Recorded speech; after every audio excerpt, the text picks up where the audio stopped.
bit-bit ang pagod sa trabaho. Pero pag hawak na ang sandok, biglang gumagaan ng gabi. Si Lia Valdoria, laging may bagong lutong ulam. Sa bawat timpla at lasa, dito nagsisimula ang saya na tunay. Kalinggit na rin at tikim, dito walang dull moment. Kahit simpleng ulam lang, nagiging food achievement.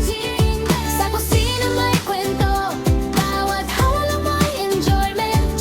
Kasama si Lia Valdoria, buhay laging masarap at kita.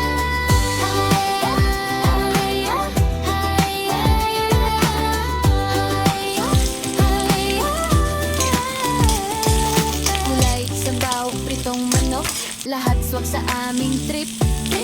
Kahit nasa probinsya o boarding, laging may cooking clip. Sa kawali nag-iingay, parang music na or trip.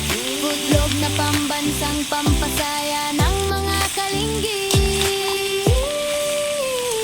Kalinggit, tara na tikim, dito walang dull moment. Kahit simpleng ulam lang, nagiging food achievement. Sa kusina may kwento, bawat halo may enjoyment. Kasama si Lia Valdoria, buhay laging masarap at tita. Yeah! Pag sumausaw ka dito, siguradong panalo. Taste test ng buhay, walang talo, walang halo. Sa kusina ni Lia, everyday ay bago. Kalinggit sa tabi, let's go!